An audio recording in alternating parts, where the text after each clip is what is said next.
Oui, c'est ce que je disais, bien-aimé dans le Seigneur. Tout ce qui arrive aujourd'hui, Christ l'a prédit. C'est dans la prophétie de Jésus-Christ. Lorsque vous lisez dans Luc, chapitre 21, verset 11, qu'est-ce que Christ a dit? Jésus a dit, dans les derniers temps, il y aura des tremblements de terre par-ci, par-là. C'est ce qui arrive. Dans les derniers temps, il y aura la peste, les contagions des maladies. C'est ce qui arrive. Dans les derniers temps, il y aura la faim, des phénomènes terribles. C'est ce qui arrive. Aujourd'hui, ce que nous vivons, c'est l'accomplissement de l'une des prophéties de Jésus. Ce qui me fait mal, c'est lorsque les gens disent, où sont passés les pasteurs, où sont passés les hommes de Dieu. L'homme de Dieu n'a pas la mission de changer ou d'abolir la prophétie de Jésus.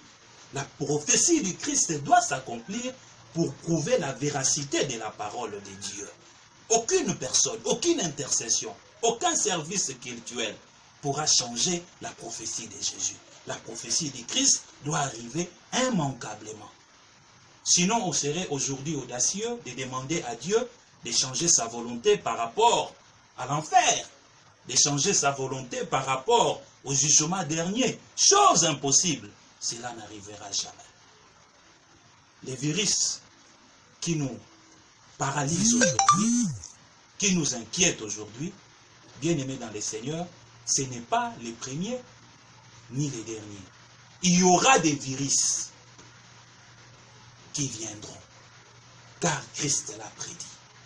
Il y aura des phénomènes terribles qui viendront, car Christ l'a prédit. Seuls les non-bibliques seront paniqués.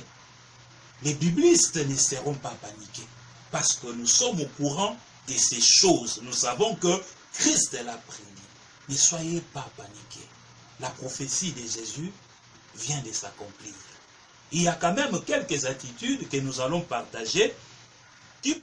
Oui, il y a plusieurs attitudes qu'un chrétien doit avoir pendant ces temps ici. Mais nous avons retenu 3. La première attitude, nous devons prier afin d'échapper à ces choses. Que l'Éternel préserve ses siens. Lorsque vous lisez dans Luc chapitre 21, 36, Dieu dit, veillez donc et priez en tout temps, afin d'échapper à toutes ces choses qui arriveront immanquablement. Veillez et priez, afin d'échapper. Que l'Éternel préserve ses siens. Lorsque vous lisez également dans Marc chapitre 13, verset 20, Dieu dit, il y a plusieurs choses qui devaient arriver, mais l'Éternel les a abrégées à cause de la présence des élus. Est-ce que l'Éternel abrège la force, la propagation de ces virus à cause de la présence des élus? Mais on peut le faire par la prière. Seigneur, préserve tes siens, car ta prophétie vient d'être accomplie, mais préserve tes élus. Deuxième attitude, nous pouvons voir ça dans 2 Timothée chapitre 4, verset 2. La Bible nous dit, en toute occasion favorable ou non, prêchons la parole. C'est ce que nous devons faire.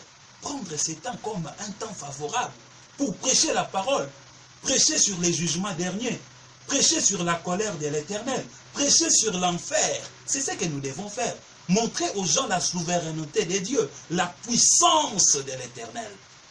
Car le temps est arrivé que les gens comprennent qu'il y a un Dieu qui mettra fin à la vie humaine sur cette terre. Troisième attitude, c'est une attitude de comprendre que tout ce qui arrivait avant, c'était la grâce de Dieu. On était libre de voyager.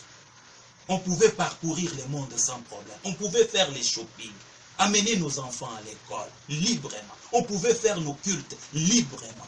Mais aujourd'hui, ce n'est plus le cas. Alors, qu'est-ce qu'on a fait de ces temps-là que Dieu nous donnait de vivre dans toute liberté? Est-ce qu'on était reconnaissant? Est-ce qu'on a manifesté la gratitude à l'Éternel? Est-ce qu'on a remercié Dieu? Ou bien on commençait à penser que tout ce qui